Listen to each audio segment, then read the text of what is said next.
are going to see how to solve the problem of determinants by using the properties of determinants. Here we are going to follow the rule, the actual rule. At first, have a look on this. Now listen. You have the three problems here. Which one is easier for you to solve? Tell me. Yes, right. Third one is easier for you. Why? Due to the maximum number of zeros. Have you seen? Here the maximum number of zeros are there. So your calculation is little bit easy. Here, no any zero is present there. So you have to go all calculation one by one. Here 1 0 is there. While you are going to expand it through this row, then the middle one calculation is easier for you. You are not going to do that calculation due to 0, multiplication with the 0. Here, if you are going to expand it through R1, then only you are going to do the one work here. Remaining portions will be 0 due to the number of maximum number of zeros here. So we are going to follow this rule only in terms of determinant by using the elementary row or column transformation. Now you are knowing very well, elementary row or column transformation is also a type of properties of determinants. So now we are going to follow here, we are using here properties of determinant to find their values. You have some properties. You have also seen that elementary row or column operation, it is also came under the property of the determinant. Okay, now while solving the problems by using properties of determinant, we are going to use only this rule, that we are going to form maximum numbers of zeros as much as possible, but by using the general rule. ऐसा नहीं कि multiply कर दिए और zero ला दिए. Okay, by using the general row or column operation, here you can use the row or column operation. It is not necessary in terms of determinant that you are going to use only row operation or you only column operation, but it is necessary in finding the inverse of the matrix. Here it is not necessary. Here you can use row or column operation together in a particular question, no problem. Okay, now our main thing to make maximum number of zeros. To making this the maximum number of zeros, what we are doing, we are using that. Suppose that for any problem, if I am just going to make here 1 1 1, what the things is remaining, no problem. Here the other values are there. Or here we are going to make 1 1 1, what the other things are there, no problem. Means at first we are going to follow this rule, that we are going to make any rows, all the elements of the row is 1 or all the elements of a particular column is 1. Then it is very easier to solve you. Have a look on this problem. If you are going to find out the value of this determinant, suppose that this determinant is delta, then now you are knowing very well, you can expand it through any row or any column. Same value you will get. But generally we are expanding it through the row or column in which maximum number of zeros present. Suppose that here 1 0 0 is there, then you are going to expand it along R1. If here it is 4, here it is 0, then you can expand it along R1 or along C1. But if it is 0, then you can expand it along R1 or C1 also. But while expanding it R1, it is easier for you. C1, not R1, because maximum number of zeros present there. So we are following this rule here in terms of solving the determinant by using its properties.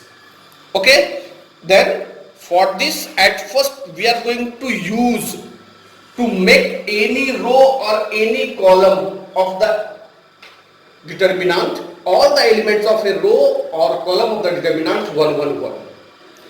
How we are going to form it? Later on we are going to see it. All the elements of any row or any column, it is not necessary that in row only, okay, you can use this one also. Means our main duty to make all the elements of a particular row 1 1 1 or a particular column 1 1 1. It is not necessary that only R1, you can make in R2 also 1 1 1, R3 also 1 1 1, same thing for the column. But generally if we are going to use, you are going to make it in R1 and C1, then your calculation is little bit easier for you. That's why we are trying to make the one in R1 or in C1. Now let us see. At first come this problem. The question is that by using properties of determinant evaluate, you have to use at least one property here if it is written there. If it is not given, you can expand it, no problem. If it is given here, by using properties of determinant, you have to use at least one property here. Now let us see what I told you, that we are trying to make any row or any column elements 1, all the elements 1. Here you got as a gifted, have you seen all the elements is already 1. So after getting 1, what the things you are going to do here, that thing now I am just going to explain here. Okay, now listen carefully. It is your determinant, you are going to find its value. Then our main motto to convert these two one out of these three, any two is 0 by using elementary operation, because elementary operation itself holds the properties of determinant. Then what to do? Suppose that I am just going to make it 0, then I am putting in R2 minus R1, okay, it becomes 0, and then again I am putting in R3 minus R1, again it becomes 0. Okay, now elaborate it. What will be there? Your first thing will remain same, 1A, it is your B plus C. Come here, it is your 0. Here it is B minus A. Have you seen? Here it is C plus A minus B plus C. C plus A minus B minus C. Then it is your A minus B here. Very good. Then come to this portion. Again the same thing is there. R3 minus R1, 0, C minus A, and do this thing. A plus B minus C. Then it is your A minus C. Okay. Now very easily you got this. When you will get this, now expand along C1. Expand along C1. Then what you got? This is equal to, simply at first 1 is there, then B minus A minus B, it is C minus A minus C, then minus 0 is there according to its sign. Whatsoever the value is there, no problem, due to this multiplication of 0, all the parts will be 0, and for here it is also 0. Then you are going to solve only this thing for the value of this determinant. So we are not, after we are writing the expanding along C1, directly we are going to use like this, leave this portion here and write down what the things left here. A minus B, C minus A minus C. It is your, means only this thing I have written here. Remaining portion, immediately it becomes 0. So remove this thing, now it becomes one order less determinant, and second order determinants you are knowing very well how to solve. Okay, solve it and find out the value. Okay, now I am solving here. Now listen, it is your question. By using properties of determinant, prove that. You are going to prove the value of this determinant equal to this. Okay, but we are going to use the property. Now listen. Here you got 111 as a gift. Again I told you, if you got 111, you are knowing what to do. Now go through this and solution first, then I will give you one question. Now let us see. Now let's start with solution. Let determinant equal to this. Okay, now you are going to use you are knowing if you are getting 111 what you are going to do. Same thing I am just going to do here. It is also a type of property of determinant. I am keeping in R2 minus R1. Then again I am keeping in R3 minus R1. Then R1 remains same. R2 it becomes 1 minus 1 0, B minus A, B square minus A square. Same in R3, 1 minus 1 0, C minus A, C square minus A square. Now I am just going to expand it along C1 because two zeros are here. Okay, it is helpful for us to expand it along C1. Now expanding along C1. Then these things will be erased out. What left here? B minus A, B minus A, B square minus A square, C minus A, C square minus A square. This thing already came here. Have you seen? Now it is a second order determinant. You are knowing how to solve. By the cross multiplication you are going to solve it. But if it is anything is common in whole the rows, all the elements of the row or all the elements in the column, if anything is common, you can take out that thing as common. You have seen in property. Then in first row, have a look. B minus A is common. Take out B minus A common. What left here? It is 1. Here from B square minus A square, if you taken out B minus A common, it becomes B plus A.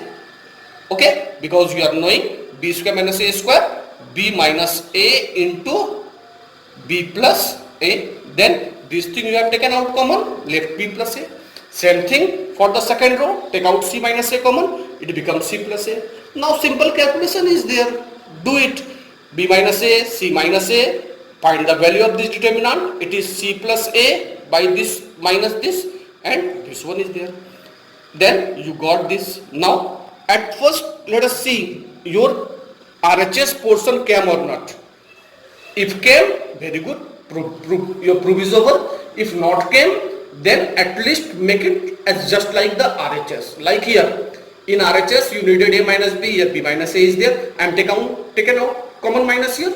Then it is your A minus B. Now B minus C, here again C minus B. Now it becomes B minus C, then again 1 minus is there, it becomes plus. And at last C minus A, C minus A. Okay, it is C minus A. It is your RHS. Good. Understood? By this way we are going to solve it. Okay. So our main duty is to make any row, all the elements of a row or column 1 first. If you got it, then after you are knowing very well how to solve. It is the process of solving. Now I am giving you problem. Okay, solve. Take one by one and solve accordingly. At first listen for this problem. Here in both the terms, in R1 also, in C1 also, you are getting 1. Okay, so either make these two 0 by using column operation or make these two 0 by using row operation. It depends upon you.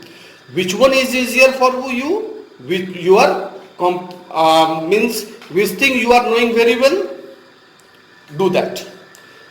Second question, here you are going 1 1 1 in R3 and here you are going 1 1, you are getting 1 1 1 in R1. Now you are knowing the process. After getting 1 1 1, what to do? Do by yourself and solve accordingly one by one. If facing any problem, then ask from me. Okay? Take one by one and solve problems.